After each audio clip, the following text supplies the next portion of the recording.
Gazze'deki kardeşlerimizi yeryüzünün muhtelif noktalarında, Doğu Türkistan'da, Eritre'de, Moro'da, Batani'de ve benzeri yerlerde zor şartlar içerisinde Ramazan çocuklarımıza, ailelerimize bunu hissettirmek için tertiplemiş olduğumuz programımıza hoş geldiniz, sefalar getirdiniz. Ayağınıza, yüreğinize sağlık diyoruz.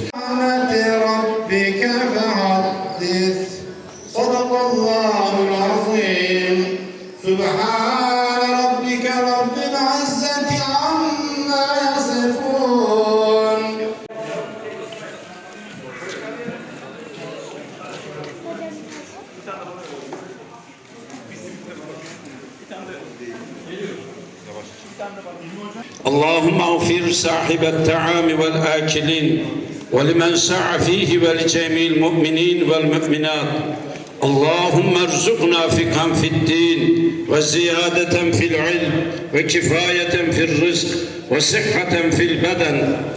Gazze saldırıları insanlık vicdanına karşı işlenmiş büyük bir suç olarak karşımızda durmaktadır. ABD destekli Siyonist İsrail 7 Ekim 2023 tarihinde Gazze'de başlattığı soykırımda bütün dünyanın gözleri önünde çoğunluğunu kadınların, çocukların oluşturduğu, yardım kuruluşlarının, sağlık görevlilerinin, gazetecilerinin de aralarında bulunduğu on binlerce masum sivili katletmiş, on binlercesini esir etmiş, yüz binlerce Gazze'liyi de evinden ve yurdundan etmiştir. Terör devleti İsrail, Hamas ile yaptığı ateşkes anlaşmasına rağmen Gazze'de yeniden saldırıya başlamış, aralarında çocuk ve kadınların bulunduğu 400'ün üzerinde kardeşimiz şehit olurken 562 kişi de yaralanmıştır.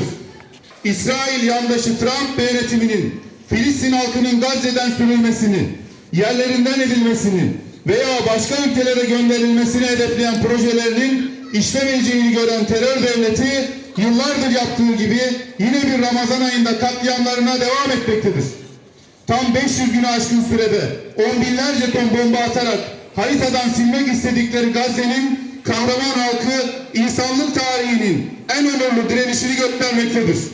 Milyarlarca dolarlık yüksek teknoloji ürünü silahlara karşı el yapımı silahlarla savaşarak asla unutulmayacak bir destan yazıyorlar. Mübarek Ramazan ayında açlığa, susuzluğa, hastalıklara rağmen direnmeye devam eden Filistin halkı sahur vaktinde atılan bombalarla bir kez daha ölümle yüzleşti. Gök kubbe yetimlerin feryadıyla sarsıldı. Gazze'li Müslümanların üzerine bomba yağdıran İsrail açıkça insanlığa karşı suç işlemektedir.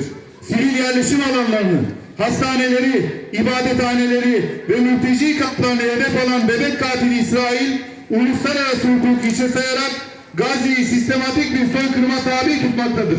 Bu yalnızca Filistin halkına değil, insanlığın ortak vicdanına karşı işlenmiş bir suçtur. Başta ABD olmak üzere batılı güçler Siyonizmin habiliğini yaparak Filistin halkının kanı üzerinden kirli hesaplarını yürütmektedir. Trump ve onun gibi eli kanlı liderler insan hakları ve özgürlük naraları atarken Orta Doğu'da Siyonist cellatları destekleyerek İslam ümmetine düşmanlıkta sınır tanımadıklarını bir kez daha göstermiştir. Türkiye olarak Filistin halkının haklı davasında ve onurlu direnişinde daima yanlarında olduk ve olmaya da devam edeceğiz. Filistin toprakları ve Filistinli kardeşlerimiz özgürlüğüne kavuşuncaya kadar her platformda mücadelemizi sürdüreceğiz. Bölgede barış ve istikrarın sağlanmasına yönelik çabalara destek vermeye devam edeceğiz. Türkiye hükümetine açık çağrımızdır. Artık kınama mesajlarıyla yetinmek, diplomatik tepkilerle geçiştirmek kabul edilemez. İsrail'e tüm siyasi, ticari ve askeri ilişkiler derhal kesilmeli, ülkemizdeki İsrail işbirlikçileri ifşa edilmelidir. Filistin halkı için gerçek destek sözle değil, yaptırımla, direnişle, mücadeleyle olur. Bu noktada halkımızın da büyük bir sorumluluğu vardır. İsrail ekonomisini besleyen hiçbir ürünü, hiçbir firmayı desteklememeliyiz. Market raflarından, internet alışverişlerine, medya platformlarından finans sektörüne kadar her alanda Siyonistlerin çıkarlarına hizmet eden her şey boykot edilmelidir. Boykot bir tercih değil, bir sorumluluktur.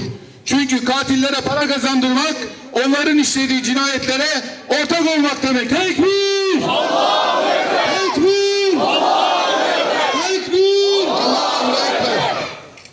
Eshab-ı Kehf platformu olarak bu meydanlardan tüm dünyaya haykırıyoruz. Asla Müslüman Filistin halkını terk etmeyeceğiz.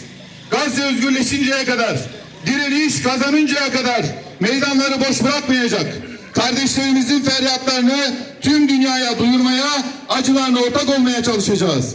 Ne pahasına olursa olsun, bedeli ne olursa olsun, Siyonistlerin ve onların yerli işbirlikçilerinin saldırılarına, linç kampanyalarına aldırmadan Kudüs davasını omuzlayacak. Bu mukaddes dava canımızla, malımızla ve imkanımızın verdiği her ölçüde destekleyeceğiz.